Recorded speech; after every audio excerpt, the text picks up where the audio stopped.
Okay, after messing around with the compressor settings for the last few days, I think I figured out the best way of burning a DVD with the highest possible quality settings. So let's just go. This is what you do. This is a little tutorial of how to burn DVD with the highest settings. Create DVD. Okie doke. And you just get brought into the. Okay, so you right click on here, go source, file, get your video from wherever the source is. Now, what I'm burning now is a progressive 1080p movie. Okay, so I'm going to click on this area here. So select this area here. Go progressive. Now this is for a progressive DVD. I found that if I watch DVDs like from what I bought today and watch them on my PlayStation 3 and turn off all the upscaling settings and all of that, I found that DVDs aren't interlaced. They're progressive. I haven't had a look at older DVDs, but I'm just assuming now that the manufacturers export progressive DVDs because I've watched them on the TV and I can't see that they're interlaced, and I've watched them on the computer and I can't see that they're interlaced. However, I've burnt DVDs through this program that are interlaced, and you can tell that they're interlaced on the computer and on the TV.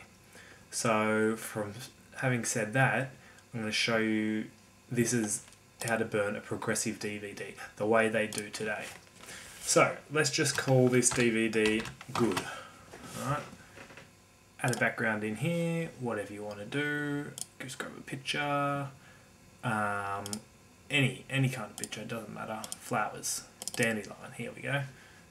Just assume that's your good DVD, photo. I recommend you take a good DVD picture to put there. Okay, so we've clicked progressive here, job action, create DVD on this output device, yes, output device, you can change this to black or white, just shows it down here, but I leave it black, it looks better. This area, don't really worry about too much, just type in the title and give it a picture, that's all you need to do there. Additional information, don't touch any of this. AV attributes, only make this progressive. Okay, once we've done all that, click this window again, and you can leave that name, they don't need to change. Don't worry about sound. I just leave all of that the exact way it's meant to be. I'm not exactly a sound expert, so I don't know. Now, click this, MP2 for DVD. This is where you've got to do a bit of playing around with, and I'll show you exactly the best way. Okie doke, click this spot here, MP2, yes, standard D, yes, quality, yes. Now you'll see now that the field dominance has changed to progressive because we selected it in this area before to be progressive, so leave that the way it is. Go into the quality tab, 1 pass VRB is not good enough. Click 1 pass constant bitrate instead of variable bitrate. Constant bitrate I found to be the best quality. And also 7.7 megabits per second. Click this and make it 9. Constant bitrate at 9 megabits per second is very good quality for a DVD.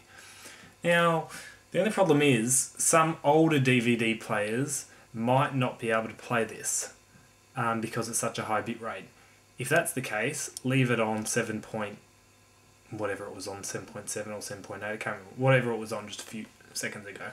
But DVD players today, Blu-ray players, they'll have no problem playing 9 megabits DVD, so that's the highest quality that you should leave it on. Okay, GOP stands for groups of pictures, and there's about 10 groups of pictures, probably less than 10 groups of pictures per second of DVD.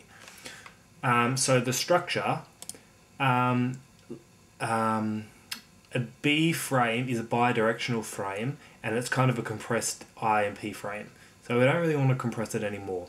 So in fact, we don't really want any B frames. I-frames and P-frames are great. I-frames are completely uncompressed.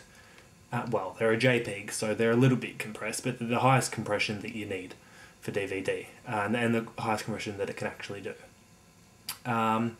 P-frames are compressed to I-frames, but leave those in there, or else if the whole thing was I-frames, it would be too big to fit on a DVD. So you need P-frames in there. But here we can change how many P-frames we actually want in a group of pictures. So change that to 6.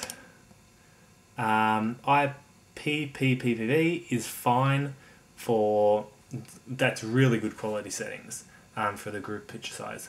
Extras tab, don't need anything in there. So far, so good. Leave all this. Quality, yes. Double check that. Yep. Video format, and check all that. Oh yeah. So okay. So we fixed up that tab there. Now going to frame controls tab. Okay. So this is on at the moment. It's telling you all these details. I like to leave this off. Don't mess around with any of the frame controls. Just it doesn't need to compress any more than it is doing at the moment. Leave all that off, leave all that off, leave all that off, come back to the summary, and you can see this will be bigger than if you had a variable bitrate because it's on constant bitrate at 9 megabits per second. This is a PAL. I assume the same thing, to do the same thing if you're doing with NTSC. And there you go, that's the summary of burning a progressive DVD at the highest quality settings that I've found using Compressor 4. So you just click this button here, click this window first, press submit. Cool. This doesn't matter because this is just for down here. So create DVD, that's fine, submit.